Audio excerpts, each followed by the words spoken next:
Peace. So this video is in response to BGS's video or Blackpill Gnostics video on black men internalizing our people historically being enslaved and transported or human trafficked to the West. And I want to say overall, I agree with the video and its premise and its points. One fundamental point that I disagree with and I think is very dangerous to promote and push out there is that our own people sold our own people. This is a topic that Eurasians have harped on to justify our enslavement. This is a topic that our people have internalized to have self-hate and to be anti-African and have any and lose any type of hope of any type of success or solution. Because even in your own video, you said that you think that us leaving is the ultimate solution, and I've been saying that with when I speak of my own father. I've been saying that for years. I've been saying I really see no win here for us as a collective. But let's get into the details and not the speculation. So let's first break down who are the oldest and the most genetically and thus most culturally diverse people on the planet. We know that it's African people. African people are the oldest, the first humans, and probably, if you want to be quote unquote controversial, the most fully human on the planet, the oldest people on the planet, the most genetically diverse people on the planet, and thus the oldest culturally, linguistically, so on and so forth. In modern day Nigeria, where if you take a DNA test, you will see a majority of our people have ancestry from, and most of highest percentage of the ancestry from. There's over 70 different cultural groups and 70 languages. Um, this is one of the reasons why you see so much infighting and political instability in that region.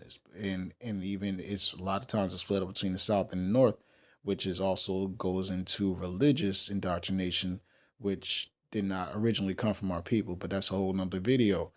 So I say all to say that you see so much cultural, genetic, and linguistic diversity that this is what was played on during the transatlantic slave trade. So let's get into the details. Now, first, let's start with, did our own people sell our own people? Majority of the time, no, but it did happen, especially in issues of secession. What is secession? When one ruler is coming into power and they get old or they become unstable in their thinking and their rule, or they become despotic and tyrannical in their rule. There was checks and balances to, remove them, or have someone come into rule to have a easy mode of transferring power from one ruler to the next. And some of these societies were matrifocal, meaning that the current ruler's aunt had the successor or the person that would come into power. And some societies were, paternal, where the father's son and that their son would come into rule. But I say all that to say that many of these societies, there were several sons that were had, there were several cousins, and if they didn't like who was in power and they had enough political sway, or they had, help from outside sources, they would usurp the throne. We see this in, if you look up the history of Songhai, there was a famous ruler named Askia Muhammad, who was made famous by the writing called the Tariq Sudan. Um, he was famous, not only for his political and cultural and even, military movements, but he was famous because he was Muslim, and the Tariq al Sudan was written by Muslim scholars. Now, the person that he usurped or came into power over, Sunni Ali Cologne or Sunni Ali Bear, was not Muslim, and his son was not Muslim, but he was, he was degraded. His son was degraded because they weren't Muslim. They practiced traditional African religions. So I say all to say, Askia loosely translate in the Songhai language to usurper. He usurped the throne, and then ironically, his sons all started to usurp each other and grandsons and so on and so forth, which caused political instability.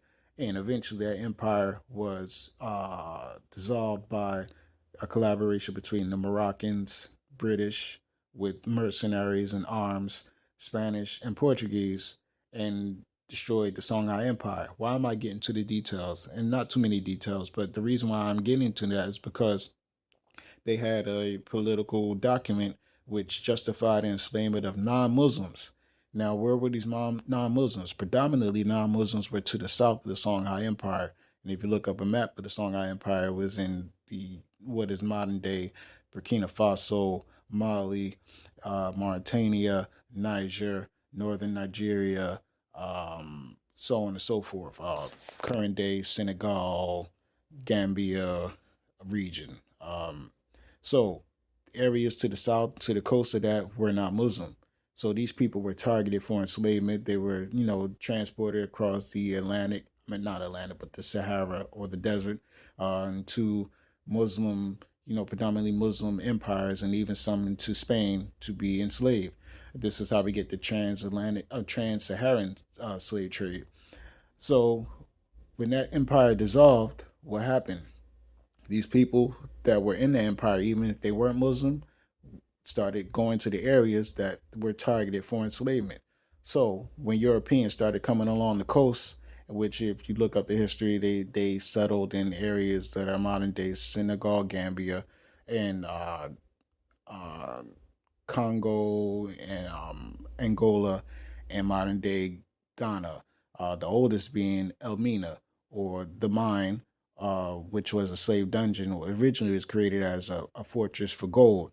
But I say all to say the Portuguese, the Dutch, the French, so on and so forth, set up these posts along the coast to establish trade.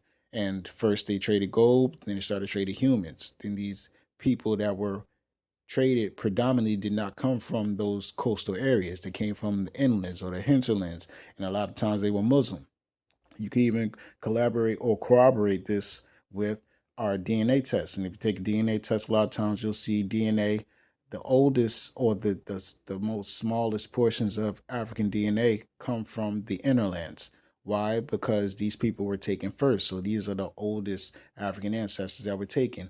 And if you look up the history, the earliest people that were taken were predominantly from the Senegambia region or they were from the inlands. And these people a lot of times were Muslims. They stopped targeting the Muslim populations because they couldn't use the myth of Christianity or not being a people of a book to enslave them. So I'm saying all to say these were not their own people. These were people that were from the innerlands. They came to towards the coast and were targeted by the people that that empire originally targeted. That's one instance. Now, I did speak about earlier how there were there was infighting between the same group, and we can also see this in modern day Angola, Congo region, where the you have a instance of the Dutch and the Portuguese literally using one family to fight each other in order to capture people and power in that region. I forget the specific name of the family, but there was literally a brother fighting a brother for power, and he usurped his brother using help of British, not British, but Portuguese arms, and usurped his brother in what is modern day Angola, Congo region. So yes, infighting did happen, but these are small instances. This is not a majority of the time. 9 times out of 10, I would say more, probably 95 times out of 100, it was different cultural groups fighting each other. And with the help of people along the coast from Eurasia, this is what caused the massive trading of African people. um, we can see this with uh, I mean, you could look at the history of the homie, right? Um, what caused the homie to become a massive slave trading empire? They were fighting the Oyo, or what is modern day Benin, Nigeria, who was predominantly Yoruba people. These people were they were the rulers of the people who were predominantly fawn from the Dahomey, right? So They pretty much oppressed and made them a I want to say I forgot the technical term for it, but pretty much were they were a vassal state of the Oyo Empire, but eventually they got power. They started trading with the French and the British, and they started fighting the Oyo, who were predominantly Yoruba. But then you have these smaller groups like Ifik, Ibibio, Igbo, Edo, so on and so forth. You have several different cultures, Ewe, or Eve. You have Ga. All of these different cultural groups, even within these groups, you have different political factions and families. You have the Fanti versus the Akan, versus the Cromanti, the Vai, the Serer, the Songhai, the Mosi, the Bambara, the Mende, the Teme.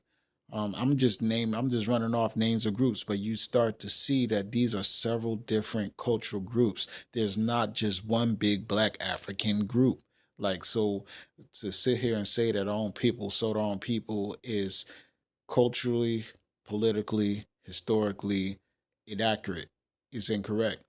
I mean, we have to recognize and respect that these are different cultural groups, different peoples, different genetic groups fighting each other. I mean, look, we had the Hausa, the Songhai, and these groups are all over West Africa fighting each other, and some became confederations and started enslaving other groups.